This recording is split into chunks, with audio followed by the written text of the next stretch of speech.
The NBA trade deadline has once again shaken up the landscape of the league. But how so? Hello, and welcome back to another episode of Penn State Sports Night. I'm Charles Reinert, here with Hunter Pitcoff and Brendan Conroy, and tonight we'll be looking at the most notable moves post-deadline. Let's start with the Chicago Bulls landing all-star center Nikola Vucevic from the Orlando Magic alongside forward Al-Farouq Amino. In return, the Magic received forward Otto Porter Jr. and center Wendell Carter Jr., alongside with 2 first-round picks. Hunter, we'll start with you. What are your thoughts on this move? Well, I applaud Chicago Bulls. This is a big boy move that they just made. Nikola Vucevic, a top 5 man in the NBA. Say that 5 times fast, why don't you? But they need to surround Zach LaVine with guys. I don't want to see this guy, Zach LaVine, one of the most talented players in basketball, stuck basically in the Bermuda Triangle of the NBA. The Bulls have sucked ever since Derrick Rose was there. That's basically the last time they were even a relevant basketball team. If they're able to get one more piece there, I think they got something building there. Credit to Billy Donovan, credit to the Chicago Bulls front office for really trying to restart things here and really starting to get back to their winning ways. Now, looking at the Orlando Magic, I told you all. I said they were going to trade everybody. They're going to clean house. That's exactly what they did. They got bang for their buck. I know now the franchise player is still Mr. Mouse himself, but Nikola Vucevic, this was as high of a value as they were going to get. So getting 2 first-round picks and a couple of good young players, I think this was a good get for both teams. Yeah, I love what you said about Zach LaVine. He needs another guy, especially like this. Like we just talked about, he had Wendell Carter Jr. Now he gets Vucevic, who is 7 feet tall. He has those extra 2 inches. He's versatile. He can play on all ends. He's going to help the Bulls. The Magic, like you said, where are they giving their guys? They're throwing them away everywhere. Yeah, they're getting some picks. Yeah, they're getting some extra players. But that's what a trade is. I don't know if we're going to see anything different happen for the Magic, but the Bulls, in this situation, I feel they have won. I feel they have the better player off that trade. They ended up in the better situation, so heading into the playoffs, can the Bulls make it? We'll have to see if this one player does do the trick for them, but heading in, we're going to have to watch closely if they can finish the job.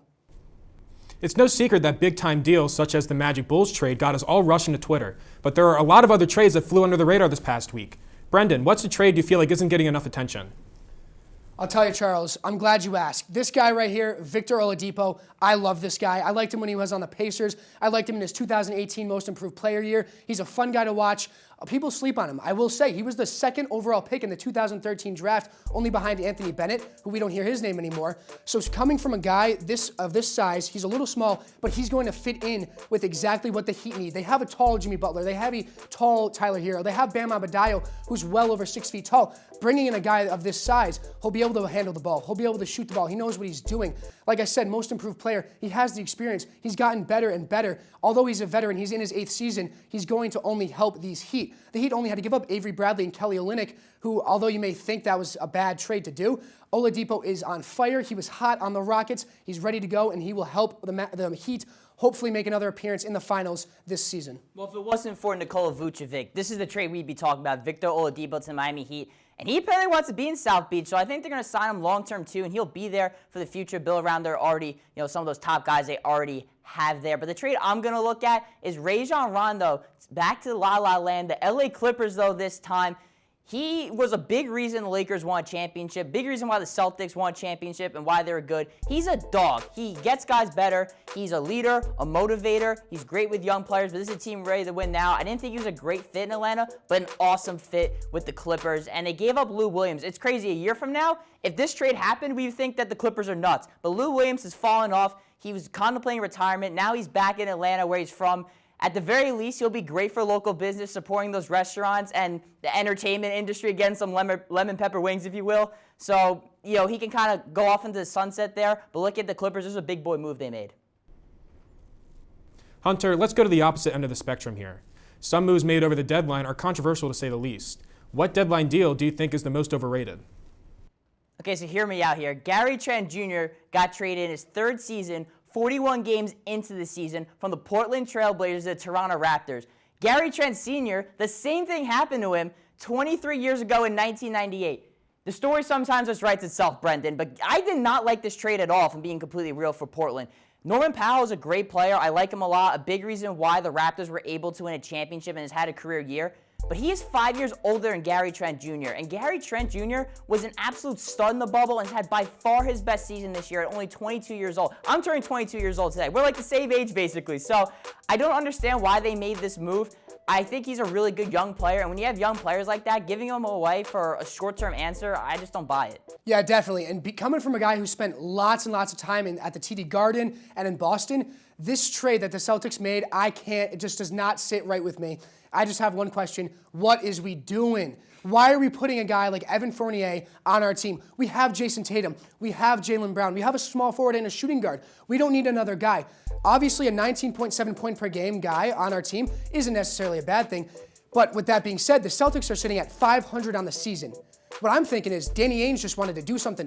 He did the same thing in 2017 when he switched the first and the third pick. He still got Tatum, but I feel like he's just stirring the pot. He's doing something just so it looks like he is making something happen. Right here, this isn't much. Although, yes, it's going to be a good addition to the Celtics, they're at 500. They're in 7th place in the Eastern Conference. Can they go from 7th to potentially 3rd, 2nd, or 1st just from this one guy? No. The Nets run the division, the conference, as well as the Sixers. The Celtics, this was pointless. Nothing's going to really happen to them, at least I think. But we'll see what happens with them if they can even get, keep their spot in the playoffs.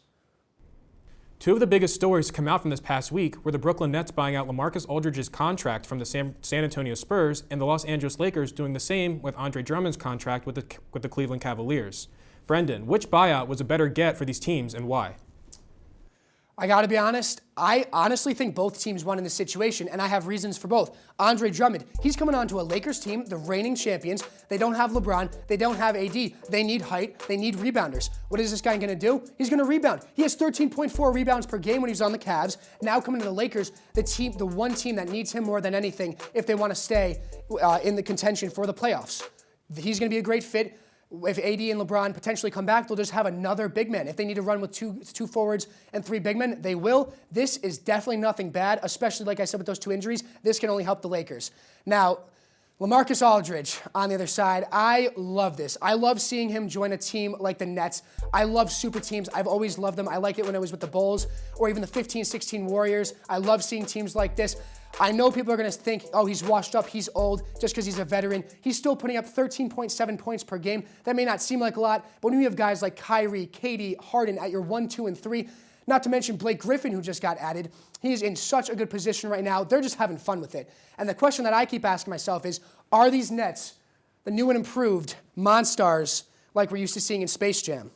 That's the question. They are insane. They are good. They have a super team. All 5 of their players are all-stars. They have a combined 39 all-star game appearances between their starting 5. I don't know who would beat them. I want to see a potential Nets-Lakers matchup. If we see that, maybe history will be rewritten and LeBron's Toon Squad can't stop the Monstars this time. We'll have to see as the playoffs approach, but I can tell you I am more than excited to be watching. Well, first off, you're welcome for letting me borrow your shirt.